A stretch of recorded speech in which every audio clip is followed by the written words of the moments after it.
The cameras froze on the moment. Jasmine Crockett leaned forward, eyes locked on Jim Jordan, her voice slicing through the noise with a question so clear it could not be dodged. For a heartbeat, the studio fell silent. No cough, no shuffle, just the weight of a nation waiting. Jordan blinked, his jaw tightening, his trademark bluster suddenly muted. Millions at home felt the electricity, the tension of arrogance meeting its match. This wasn't just another political sparring session, it was dignity daring deceit to answer.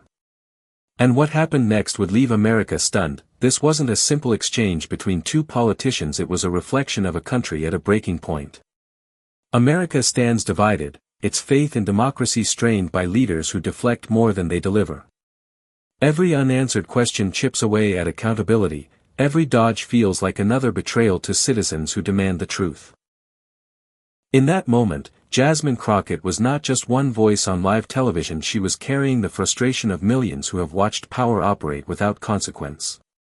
Jim Jordan embodied the arrogance of a system that thinks it can talk circles forever, while Crockett represented the demand for clarity, for dignity, for justice. The stakes weren't about winning an argument, they were about exposing a truth that had been buried under years of noise. With each pause, each measured word, Crockett reminded the chamber and the viewers that this confrontation was bigger than her and Jordan. It was about whether truth could still pierce through bluster in the America of today. And as she pressed forward, the air grew tighter, the anticipation sharper, because what was coming next wasn't just an answer. It was a moment that would change everything. Jim Jordan has made a career out of defiance. His signature rolled-up sleeves and raised voice have become a kind of political theater, designed to project grit while masking the hollowness underneath. He's the congressman who thrives on spectacle, who treats oversight not as duty but as a stage for partisanship.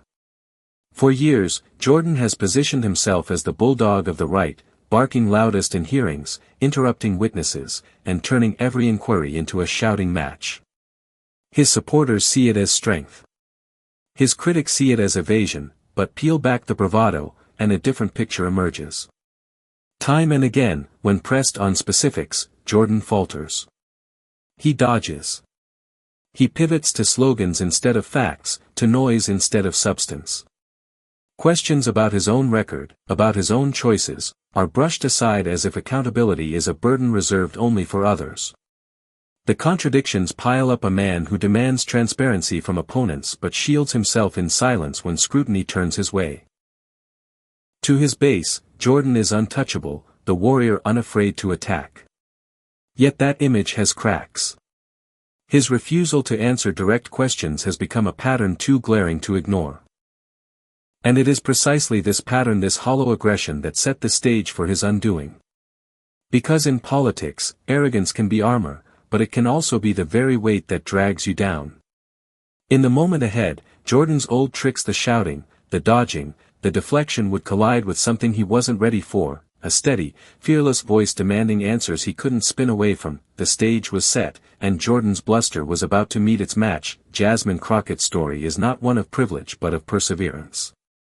Before the bright lights of Congress, she was a public defender standing in cramped courtrooms, fighting for people who couldn't afford a lawyer, giving voice to those the system tried to forget.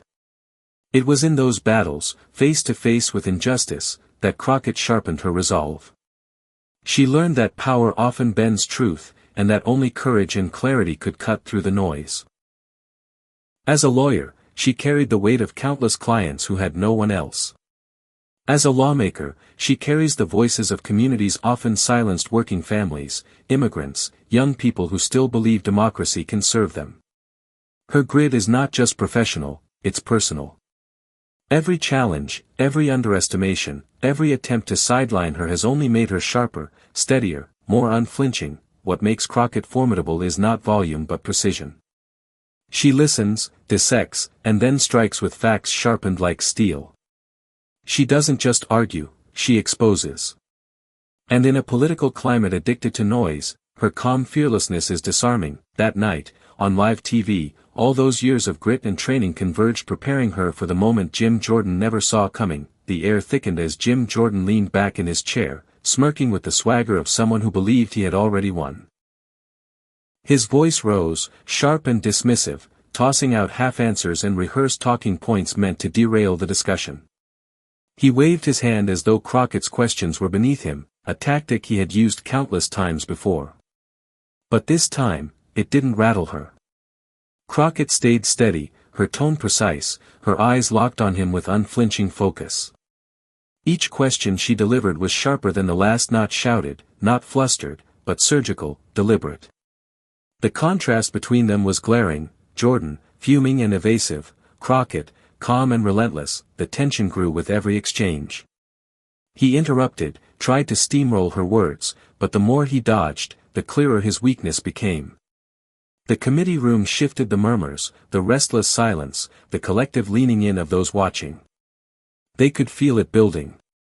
Jordan's dismissiveness only amplified the anticipation. Something was coming, something inevitable. And as Crockett pressed forward, piece by piece dismantling his defenses, it became clear, the moment was about to arrive when the tables would turn, and Jordan's arrogance would collapse under its own weight. The silence before her next question felt like an eternity. Crockett leaned forward, voice calm, steady, and precise. "Congressman Jordan," she began, "can you answer a simple legal question? Yes or no?"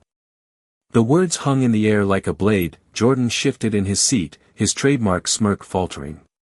He muttered a half-response, circling back to talking points that had nothing to do with the question. Crockett didn't flinch. She let the silence expose him, her eyes never leaving his. "Let me repeat it more simply," she continued, her tone slicing through the chamber.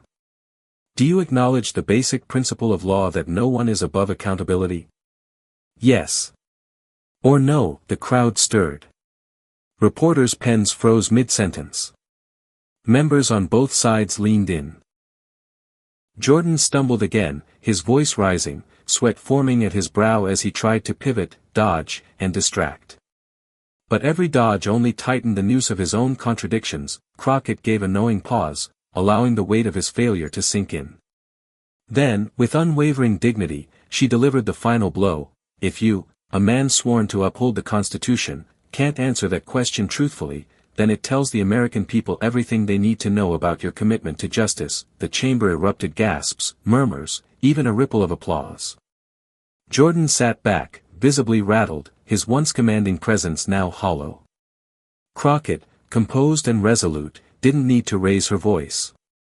Her truth had landed like a thunderclap. It wasn't just a takedown, it was a lesson. A reminder that arrogance crumbles when confronted by clarity, and that dignity spoken plainly and fearlessly will always echo louder than bluster. The moment Crockett's words landed, the chamber broke. Applause thundered through the room, sharp, defiant, uncontainable. It wasn't just approval, it was release, the sound of years of pent-up frustration finally given voice. Some lawmakers rose to their feet, others shook their heads in disbelief, but all knew they had witnessed a moment destined to outlive the hearing itself. Within minutes, clips of the exchange blazed across social media. Progressive commentators hailed her as the voice America needed, while even some critics admitted Jordan had been exposed in a way that couldn't be spun. Memes erupted, Jordan dodging in GIF loops, Crockett's raised brow turned into a symbol of unshakable confidence. For immigrant families, young activists, and communities long sidelined, the moment was more than entertainment. It was validation. Crockett wasn't just a lawmaker in that instant, she was a vessel of their dignity, reminding them that clarity and courage still have a place in America's most divided halls.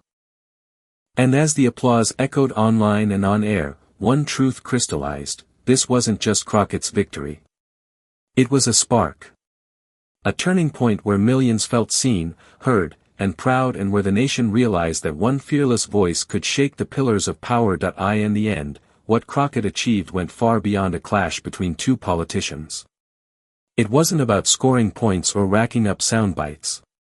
It was about reclaiming something far more precious: the idea that truth still matters, that accountability still has weight, and that dignity is stronger than arrogance. In a time when so many feel silenced or invisible, she proved that courage can still cut through the noise. Her exchange with Jordan will be remembered not simply for the embarrassment it dealt him, but for the clarity it restored to millions watching. It showed that evasions and gamesmanship crumble when faced with persistence, knowledge, and fearlessness. Crockett stood not just as one lawmaker but as a symbol of communities that demand honesty, of families who refuse to be dismissed, and of citizens who know democracy is not a performance, it's a promise. The lesson was clear: justice does not belong to the loudest voice or the most powerful seat. It belongs to those who dare to stand firm, even when the odds are stacked high. And in that moment, Crockett reminded the country that dignity will always outshine deceit. The image lingers: Jasmine Crockett holding her ground, Jim Jordan left speechless, and a chamber echoing with the sound of truth reclaiming its place. It was more than a viral moment, it was proof that dignity and courage can still break through the noise of division. This is the kind of fight that inspires, the kind of stand that reminds us why voices like hers matter. If you believe in accountability, if you believe in justice, then don't just watch, join. Subscribe, share, and be part of a movement that refuses to let arrogance win.